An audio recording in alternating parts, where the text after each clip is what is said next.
দ্বিতীয় পয়েন্ট আল্লাহ বলেছিলেন, ও আমওয়ালাহুম, তাদের মাল আমি কিনতে চাই। মালের বহুবচন আমওয়াল। মাল শব্দটা আমি 9 প্রকার পেয়েছি।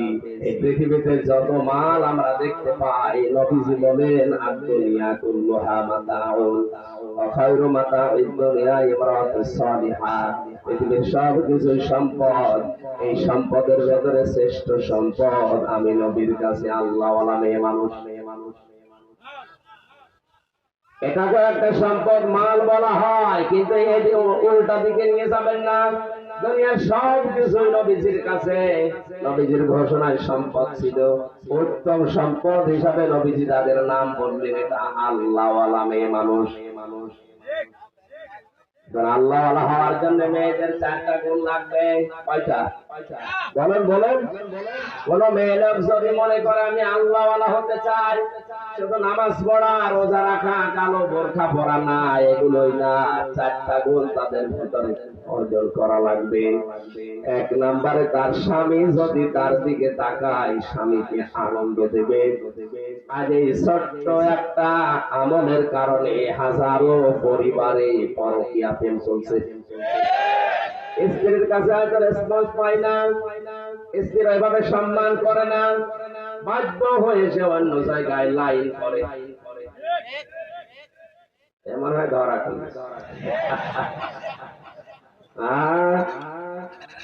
সম্মানিত মা বোনেরা, আপনারা যারা আছে, দেখেন কত স্বামী এখানে অলরেডি লাইন লাগিয়ে আছে।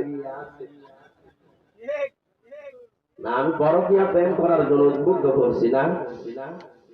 অধিকাংশ মানুষগুলো স্ত্রীর কাছ থেকে সম্মান, রেসপন্স না পাওয়ার কারণে দ্বিতীয় লাইনে এগিয়ে যায়।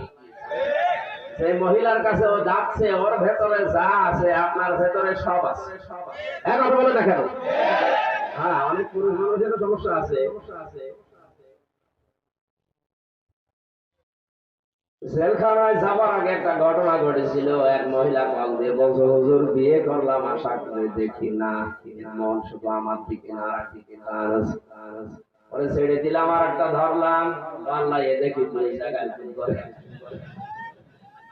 ওরে ছেড়ে কোনায় বাড়ি এরে ছেড়ে দিয়ে আর একটা ধরলাম, এর আমার মন আরো খারাপ, একটা 2টা 3টা লাইন চালাই।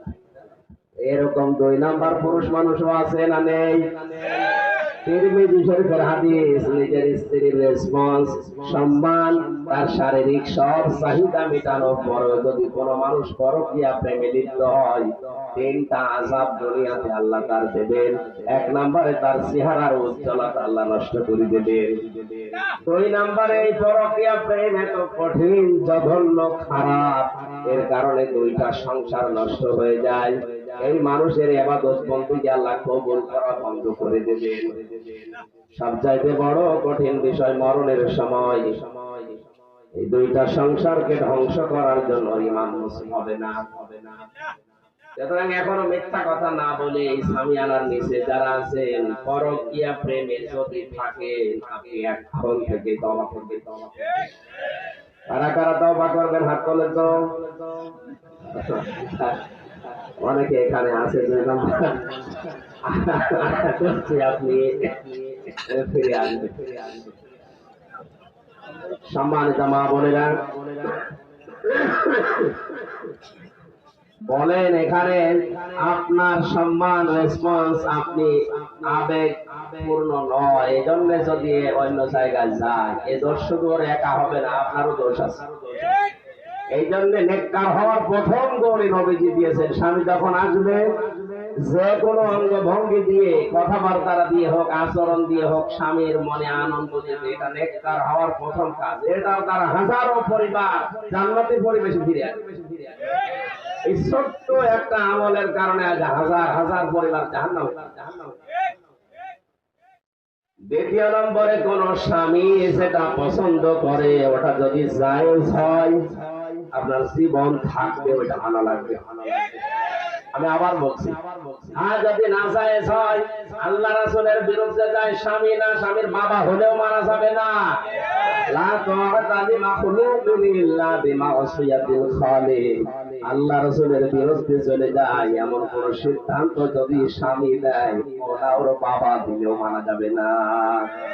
আপনি সরাসরি দেখতে পাচ্ছেন যে এই লোকটাকে রায় দিতে বলছে আমার স্বামী, অথচ এর রায় দিলে এর চরিত্র ভালো না, লাল পানি খায়, বাবা খায়, রাস্তার টাকা মারে, ব্রিজ খায়, এর আদর্শ রাসূলের আদর্শে নেই। এরকম মানুষকে যদি আপনি চাপে পড়ে উচিত দিতে যান, স্বামী বলছে তাই কি, বাবা বলছে, আমি কথা বোঝাতে পেরেছি? আল্লাহ রাসূলের বিরুদ্ধে যাচ্ছে, এরকম কোন কাজ করা যাবে না। কিন্তু স্বামী যদি জায়েজের ভেতরে থেকে কিছু চাহিদা করে, চাই জীবন থাকতে আপনাকে দেওয়া লাগবে। আমি 6 প্রকার মানুষের কথা পড়েছি হাদিসে। আল্লাহর নবী বলেন 6 প্রকার নারীকে আল্লাহ পাক জাহান্নামে দেবেন বিনা হিসাবে, বিনা বিচারে। কি করে বলেন? নাউজুবিল্লাহ। 1 নম্বরে যে মহিলারা বিনা কারণে চুল খোলা রাখে স্বামী ছাড়া অন্যের সামনে, মেয়েদের চুল সতর, কিন্তু এটা স্বামী বাদ দিয়ে মেয়েদেরকে বলছে আপনি স্বামীর সামনে যত পারে চুল খুলে থাকবেন। আপনার স্বামী যদি চুল দেখে, হাত দেয়, যতগুলো দেখবে হাত দিলে সওয়াব। অন্য মানুষ যদি চুল দেখে, প্রতিটি চুলে যদি একটা করে গোনা হয়, যত চুল দেখেছে অতগুলো গোনা আমলনামায় যাবে। 2 নম্বরে স্বামীকে যে মহিলারা সম্মান দিতে চায় না, হয়তো নিজে ধনী মানুষের মেয়ে, প্রভাব প্রতিপত্তি আছে, স্বামী একটু গরিব মানুষ, অর্থনৈতিক ভাবে দুর্বল, এই জন্য মানুষই মনে করে না, গোলামের মতো ব্যবহার করে। এরকম বউ আছে না?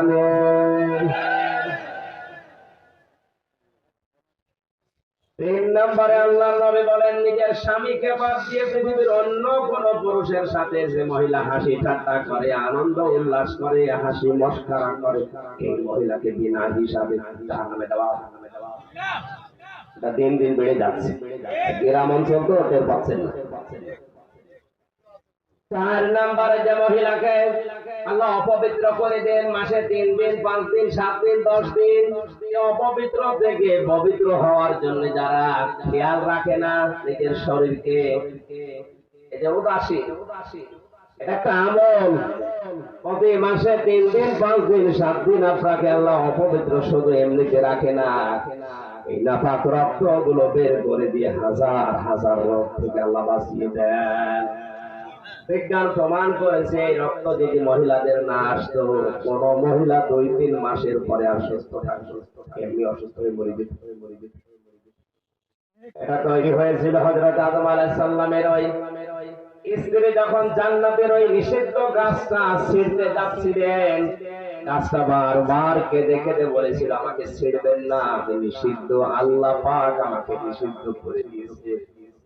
শয়তান যেহেতু ধোঁকা দিয়েছিল হযরতে হাওয়াকে, এটা তাফসীরে ফি জিলালিল কোরআনে আছে, তিনি জোর করে যখন ছিঁড়তে গেছে, তখন গাছের ওই পাতার বোটা থেকে রস পড়ছিল ফোঁটা ফোঁটা, গাছটা আঘাত পেয়েছিল।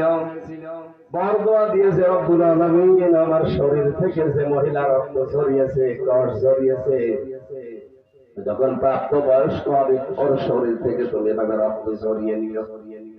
ওই দিন থেকে কিয়ামত পর্যন্ত যত নারী দুনিয়াতে আসবে, গাছের এই বরদোয়া তাদের সাথে লেগে আছে। এখানে অপবিত্র হওয়ার পর থেকে পবিত্র হওয়ার জন্য যারা খেয়াল রাখে না, চেষ্টা করে না, এদেরকে জাহান্নামে যাওয়া লাগবে।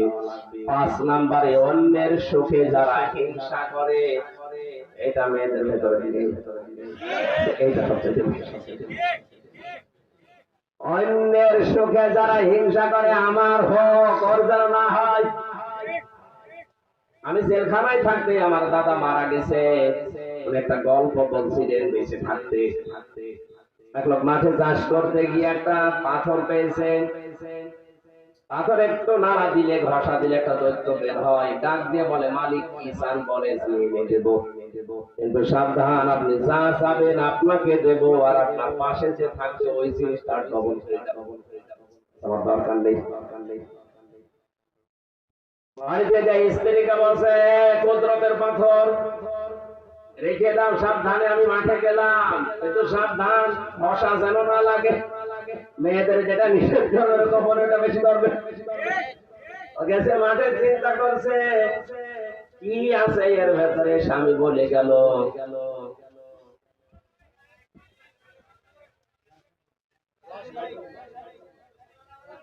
ঘষা যেন না লাগে।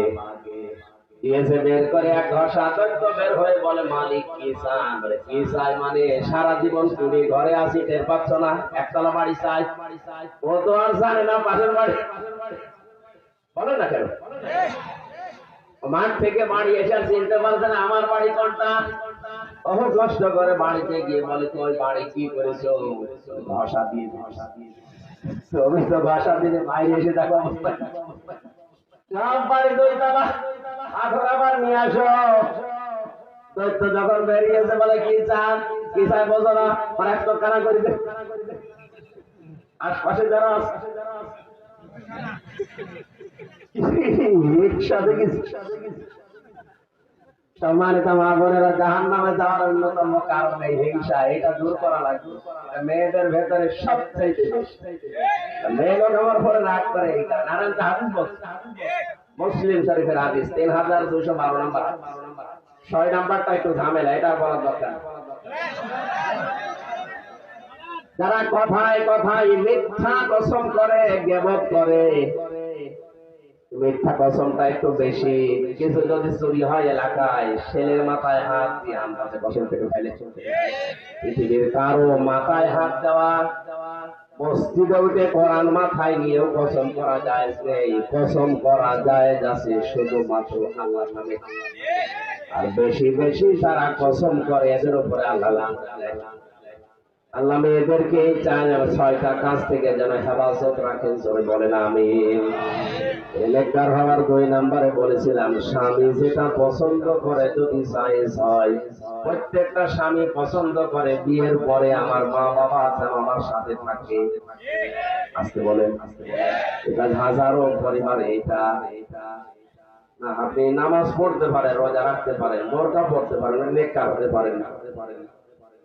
4 নম্বরে স্বামীর সম্পদ এবং সন্তান এগুলো হেফাজত করা, দ্বীনের পথে রাখা। আল্লাহ মেয়েদেরকে এই গুণ অর্জন করে নেককার হওয়ার তৌফিক দিন আমিন।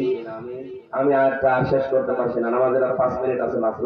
আজকের মতো শেষ করছি আমি। শরীর এবং গলা